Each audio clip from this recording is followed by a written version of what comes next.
हाइपीशिया platonic school में teacher है जहां पर फ्यूचर के लीडर्स को एजुकेट किया जाता है, लेकिन वो अपनी जिंदगी में सिर्फ एक ही बात को जानना चाहती है कि पृथ्वी सूरज के किस ओर घूमती है, यानी कि अर्थ की पृथ्वी की धुरी क्या है। हाइपीशिया स्कूल में जब पढ़ा रही होती है तो वो अपने स्टूडेंट्स को विज्ञान की, नक्षत्रों की और फिलोसफी की बातें सिखा रही होती है। यहाँ पर सभी स्टूडेंट्स उसे बहुत पसंद करते हैं क्योंकि वो अपने काम में, अपनी टीचिंग में बहुत ज्यादा एक्सपर्ट होती है। यहाँ पर हाइपीशिया के पिता के गुलाम का जो बेटा है जिसका नाम डेवियस है, वो हाइपीशिया के साथ उसका असिस्टेंट बन के काम करता है। उसे साइंस में, विज्ञान में बहुत ज्यादा दिलचस्पी है, इसीलिए वो हाइपीशिया की हर एक बात को बहुत ध्यान से सुनता है। हाइपीशिया अपनी क्लास में सभी लोगों से पूछती है कि बताओ धरती पर कोई भी चीज क्यों गिर जाती है।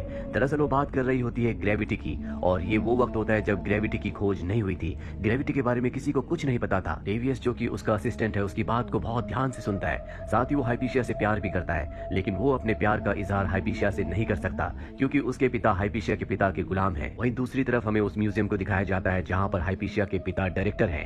दरअसल जूइश लोगों की बहुत ही पवित्र जगह है। यहाँ जूइश लोगों को पेगन भी कहा जाता है और वो यहाँ पर अपने देवताओं के स्टैचूज को, विज्ञान की किताबों को और अपनी पवित्र किताबों को रखते हैं। अब क्योंकि यहाँ के जो डायरेक्टर है वो हाइपीशिया के पिता है, इसीलिए जूइश लोग जो भी बड़ा फैसला लेते हैं वो हाइपीशिया के पिता थियोन की सहमति से ही लेते हैं। वहीं बाहर हमें एक क्रिश्चियन मॉन्क को दिखाया जाता है जो यहाँ पर पेगन यानी कि जूइश लोगों के देवताओं को उल्टा सीधा कह रहा होता है। दरअसल क्रिश्चियन लोग हमेशा जूइश लोगों के देवताओं का मजाक उड़ाते हैं और वो कहता है कि अगर मेरा देवता, मेरा भगवान सच्चा है तो मैं आग पर चलूंगा और मुझे कुछ भी नहीं होगा।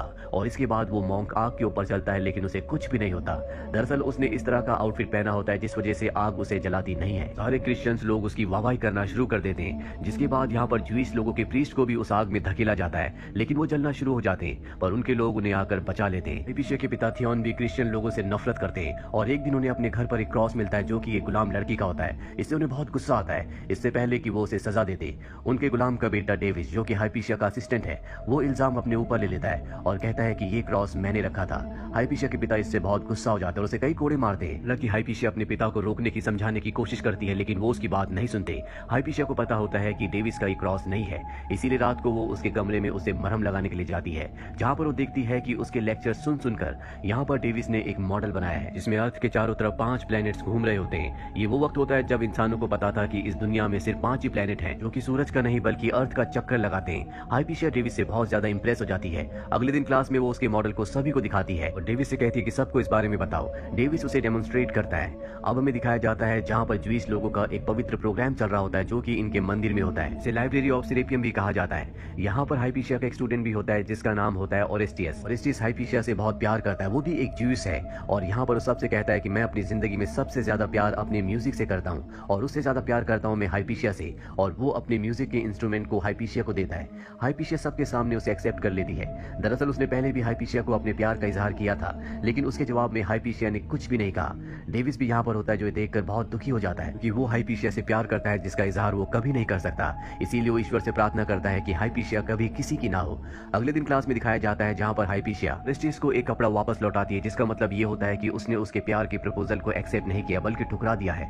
इससे उसे बहुत ज्यादा गुस्सा आता है। वो यहाँ से बाहर जाने लगता है, लेकिन तभी एक प्रीस्ट सबको बाहर बुलाता है जहाँ पर वो सबको क्रिश्चियंस के खिलाफ भड़काना शुरू कर देता है। वो कहता है कि वो हमारे देवताओं का मजाक उड़ाते हैं, हमें अपने से नीचा समझते हैं, इसीलिए हमें जंग का ऐलान करना होगा, और ये सब कुछ हाइपीशिया के पिता की मर्जी से हो रहा होता है। हाइपीशिया अपने पिता को समझाने की कोशिश भी करती है, लेकिन उसके पिता नहीं मानते, और इस सब में हाइपीशिया के पिता के साथ ओरेस्टियस भी शामिल होता है। इसके बाद अलेक्जेंड्रिया में पेगन यानी कि ज्यूस के बीच में और क्रिश्चियंस के बीच में लड़ाई झगड़ा होना शुरू हो जाता है, जिसमें कई लोग मारे जाते हैं, लेकिन यहाँ पर क्रिश्चियंस की बहुत ज्यादा तादाद है, इसीलिए ज्यूस लोग हारने लगते हैं, और हाइपीशिया के पिता अपने लोगों के साथ अपने पवित्र स्थान पर, जिसे लाइब्रेरी ऑफ सेरेपियम कहा जाता है, उन सब की जान बचाने के लिए वहाँ पर आसरा लेते हैं, जहाँ डेविस भी होता है। क्योंकि डेविस एक गुलाम है इसीलिए उसे उनके साथ रहना होगा। हालांकि वो ज्यूइश नहीं बल्कि क्रिश्चियन है। ये वही जगह है जहाँ पर हाइपीशिया पढ़ाती है। हालांकि डेविस यहाँ से बाहर जाना चाहता है, लेकिन हाइपीशिया उसे मना कर देती है। यहाँ पर डेविस के साथ साथ कुछ और क्रिश्चियन स्टूडेंट्स भी होते हैं, और रात को जब वो इस जगह से भाग रहे होते हैं तो डेविस उन्हें देख लेता है, लेकिन वो किसी को कुछ नहीं बताता क्योंकि वो जानता है कि उनका यहाँ से निकल जाना ही अच्छा होगा। कई महीने बीत जाते हैं। इसके बाद इनका धीरे धीरे खाना खत्म होना शुरू हो जाता है, जिससे यहाँ पर सबको परेशानी, टेंशन होना शुरू हो जाती है, क्योंकि यहाँ से ना तो कोई बाहर जा सकता है और ना ही बाहर से किसी को अंदर आने की इजाजत है। एक रात को डेविस चुपचाप यहाँ से निकल जाता है। दरअसल अब ये पूरा का पूरा शहर एक तरह से 2 अलग अलग हिस्सों में पड़ चुका है, यानी कि 2 अलग ग्रुप्स में, क्रिश्चियंस और जूइश के।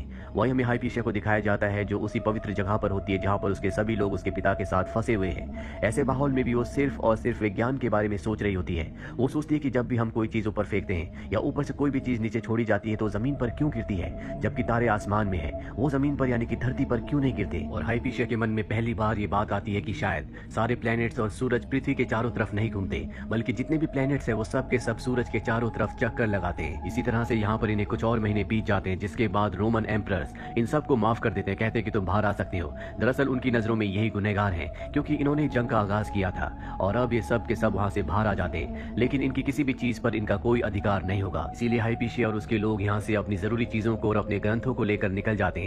जिसके बाद क्रिश्चियंस लोग इस जगह पर, जो इनकी पवित्र जगह है, वहां पर आते हैं, जिनमें डेविस भी होता है, और इनके देवताओं की मूर्तियों को तोड़ देते हैं। वहीं हाइपीशिया को दिखाया जाता है जो बहुत ज्यादा दुखी होती है, क्योंकि उसके पिता की मृत्यु हो चुकी है। और तभी वहां पर डेविस आता है, जो उसके साथ बदतमीजी करना शुरू कर देता है, क्योंकि बचपन से वो एक गुलाम था। लेकिन ऐसा करते करते अचानक से उसकी आंखों में आंसू आ जाते हैं। वो हाइपीशिया के सामने झुक जाता है, क्योंकि वो हाइपीशिया से प्यार करता है। वो हाइपीशिया को अपनी तलवार देता और कहता है कि मुझे मार दो। हाइपीशिया उसकी तलवार से उसके गले में जो गुलामी का निशान होता है उसे काट देती है और कहती है कि तुम आजाद हो। इसी तरह से 2 साल बीत जाते हैं और अब ओरेस्टिस को दिखाया जाता है, जो कि पहले एक जूइश था, अब वो क्रिश्चियन बन चुका है। साथ ही उसका एक बड़ा पद है। और अलेक्जेंड्रिया में जहाँ पहले जूइश का सम्मान किया जाता था, उनका एक ओहदा होता था, अब उनके ऊपर जुल्म किए जाते हैं। लेकिन इस बात से हाइपीशिया को कोई फर्क नहीं पड़ता। वो अब भी विज्ञान के बारे में सोच रही होती है।